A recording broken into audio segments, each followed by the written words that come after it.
Hello everyone, and welcome to Miss...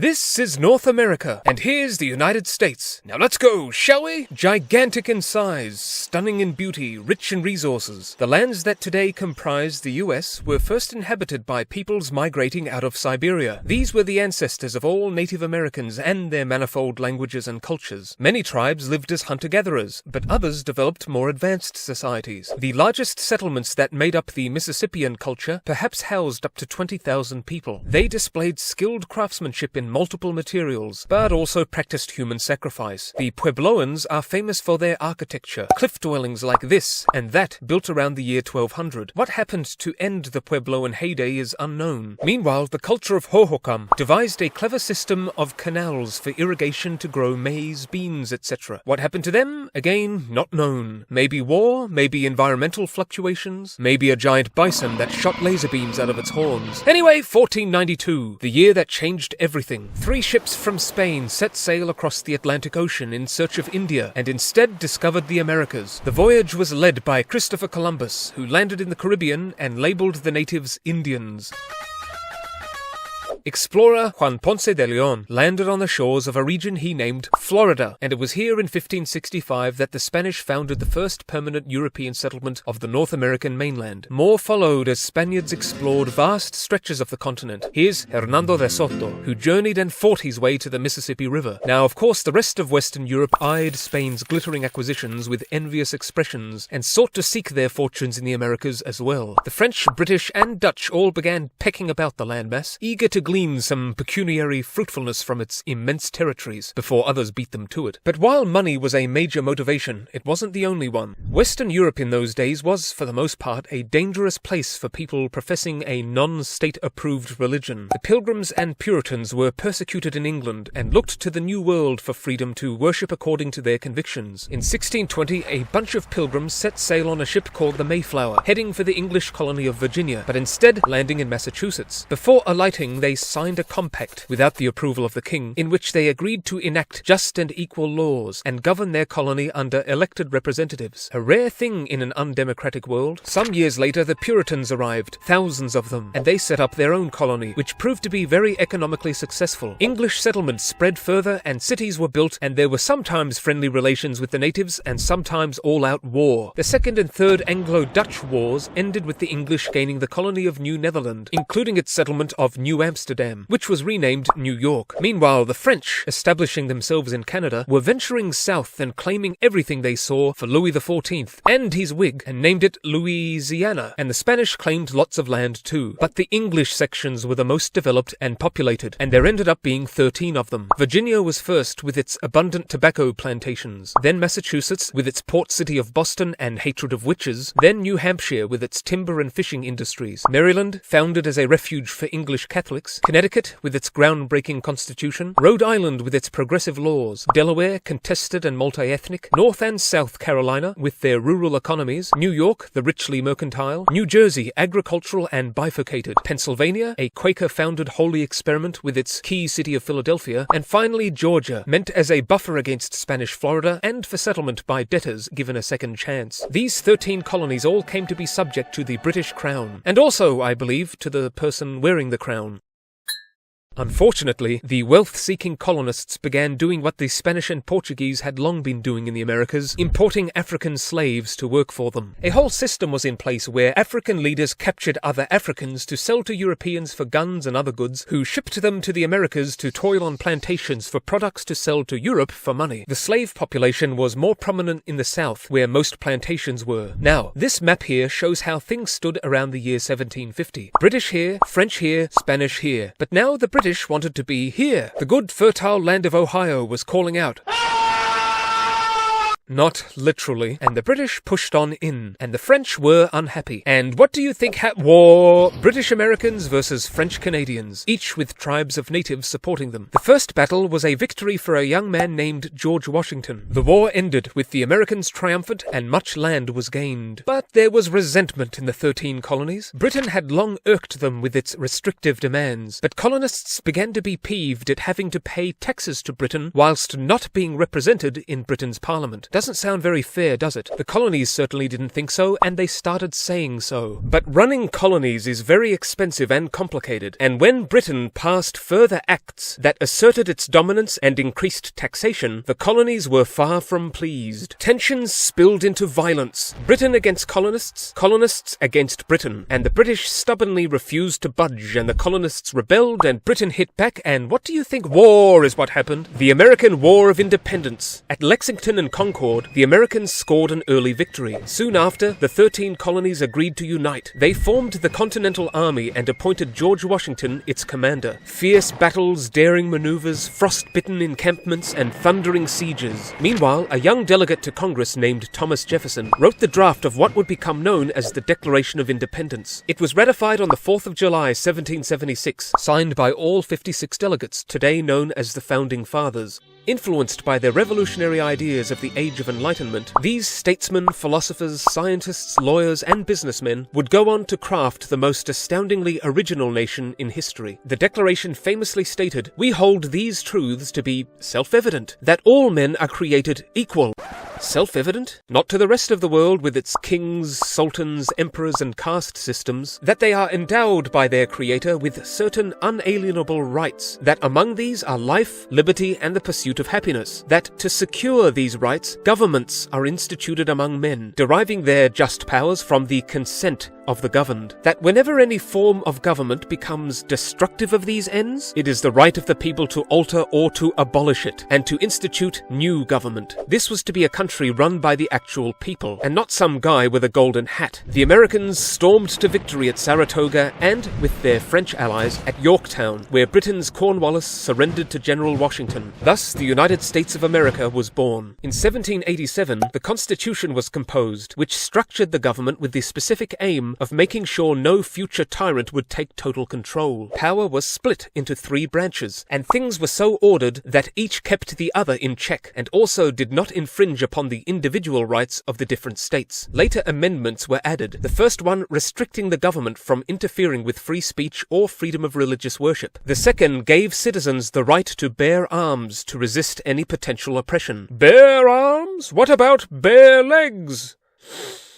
Get out! Washington became the first president. His farewell address warned against partisanship and foreign alliances. He was followed by John Adams and then Jefferson, under whose leadership the U.S. purchased the massive Louisiana territory from France, doubling the size of the nation. Lewis and Clark here set out to explore it, famously aided by the Lemhi-Shoshone native woman Sacagawea. President James Madison wanted Native Americans to adapt to European customs and ways. The Shawnee of Indiana didn't want to, and war. And speaking of war, here's another one. The British up in Canada were supporting native resistance to American expansion, as well as throttling American trade with France, whom Britain was at war with. Of course hostilities erupted, and the British burned the US capital city, before the Americans, led by General Andrew Jackson, crushed the British at the Battle of New Orleans. In 1819, the US gained Florida from Spain. Jackson became president, who took on both the Bank of the United States, which he accused of being a corrupt, unconstitutional fourth branch of government designed to benefit only the elite, and the natives,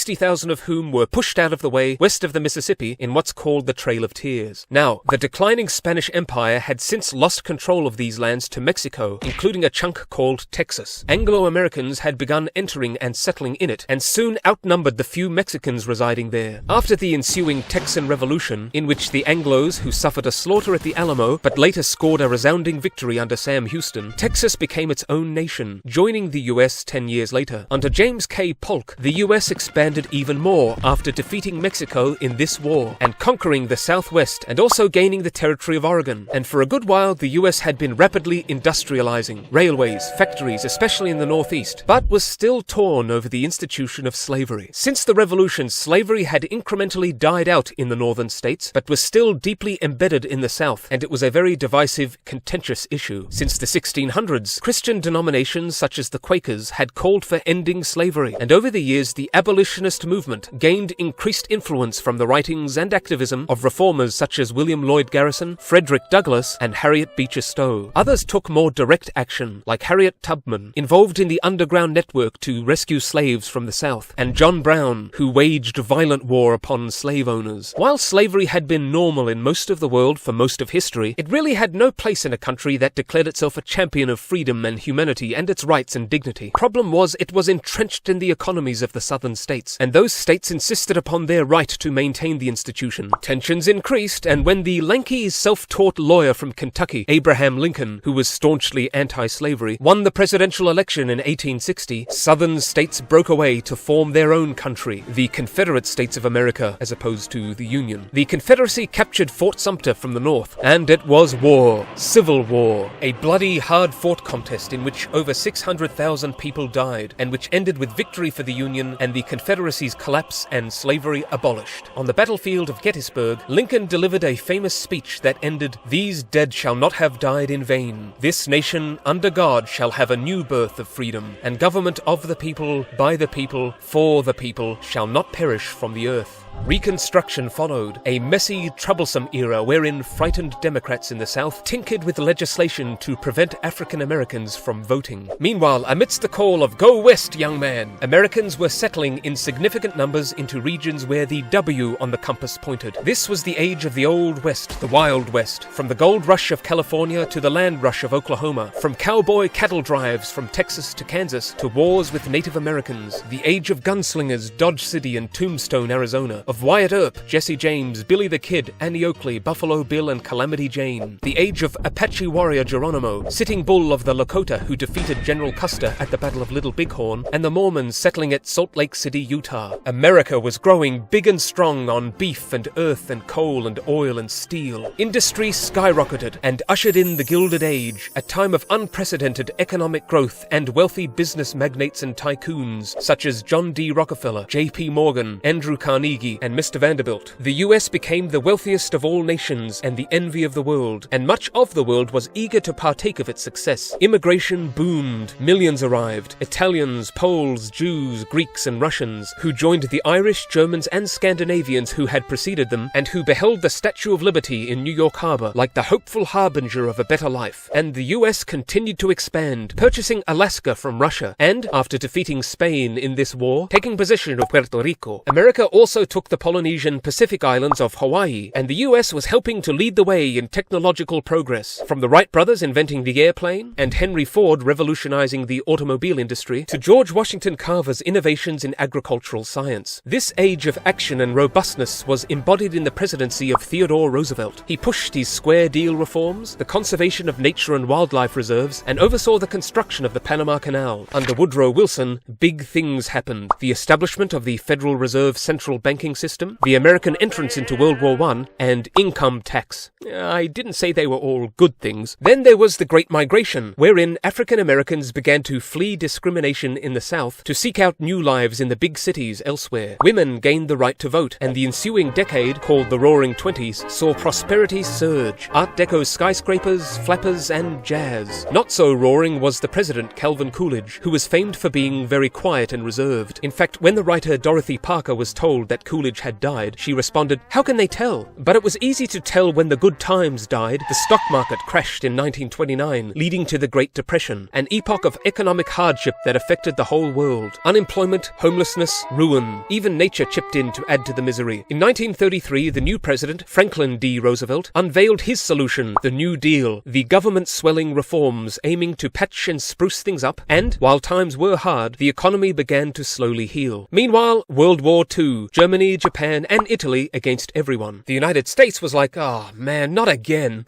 Look, just leave us out of it and..." That's right, Japan thought it would be a good idea to bomb the American naval base at Pearl Harbor in Oahu, Hawaii. Big mistake. Amidst the anti-Japanese hysteria, thousands of Japanese Americans were locked up in camps. As the United States entered the war on multiple fronts, there was an intense burst of wartime production, a gush of manufacturing, aircraft, tanks, ships, submarines, and the full force of American power was unleashed. From D-Day to the Battle of the Bulge, US troops under generals such as Patton and Eisenhower played a pivotal role in defeating the Germans and led the way in the War of the Pacific, crushing Japan in battles such as Midway, Guadalcanal, and Iwo Jima. Oh yeah, and the US became the first country to develop nuclear weapons, and President Truman sanctioned their use against Japan, which surrendered soon after, and the war was over. The US was now the strongest nation on Earth, its only rival being the Soviet Union. Countries sided with one or the other, and the Cold War began. The US provided the money to rebuild Europe, and with the creation of the UN, it looked like America was going to make a habit of involving itself in international affairs. Ignoring George Washington's warning, the US formed the alliance of NATO. A systematic anti-communist investigation was launched, and the US fought in the Korean War to stop communism's spread. The 1950s further saturated the earth in American culture. Rock and roll conquered the world as the US economy boomed. Two movements also gained momentum which stretched into the 1960s. First was the Civil Rights Movement, challenging the nation's policies of segregation and injustice against African Americans. The most prominent figure being Martin Luther King Jr., who famously declared his dream of a future where a person would not be judged by the color of their skin, but by the content of their character. Under President Lyndon Johnson, the Civil Rights Act of 1964 was passed, which outlawed all forms of discrimination. The other thing was the space race. In 1957, the Soviets stunned the world by launching the first satellite into orbit. America was like, nope, and a tech race ensued, as both nations competed to outdo the other. President John F. Kennedy announced his belief that America would land a man on the moon before the decade was through, and though he was assassinated in July 1969, televisions around the world displayed the image of American astronaut Neil Armstrong stepping onto the lunar surface. The United States won. Another big change was the passing of the Immigration and Nationality Act of 1965, which allowed non-Western immigrants to come into the country. Huge changes were happening, and a foreshadowing of future interventionist calamities was had with the American involvement in the Vietnam War. As in Korea, you had a communist North trying to conquer a non-communist South, and the US sent many thousands of troops to prevent this. Though the Americans won multiple victories, including the Tet Offensive, the war was extremely unpopular back home, where the public was shocked at reports of atrocities committed by American forces and protested accordingly. President Nixon oversaw the withdrawal of American troops after the 1973 Paris Peace Accords. For most of the 1980s, Ronald Reagan was president, and whilst being a likable joke-telling guy, he projected American power and wealth on the world stage, and the Soviet Union just couldn't keep up. The Cold War ended with the United States triumphant, and it was now the world's only superpower. The economy expanded further in the 1990s as the US continued to involve itself in foreign conflicts, including the Gulf War, in which the American-led coalition of forces defeated Iraq's attempt to conquer Kuwait. The American military's presence in the Arabian Peninsula angered militant Islamists, including this guy, who stated it was the duty of all Muslims to kill Americans. Then this happened. The American response was the wherein the US invaded both Iraq and Afghanistan. As in Vietnam, there were many victories, but again, the wars were exceedingly unpopular and served to make the US hated and despised all over the world. It was safe to say that American foreign policy was terribly misguided, and you could almost hear the ghost of Washington saying, "Told ya." Back in 1961, President Eisenhower had warned against the military-industrial complex. Now it was too late. The country, it seemed, had lost its way. It was now acting, many believed, like the very bullying imperial power it had once overthrown in its own revolution all those years ago.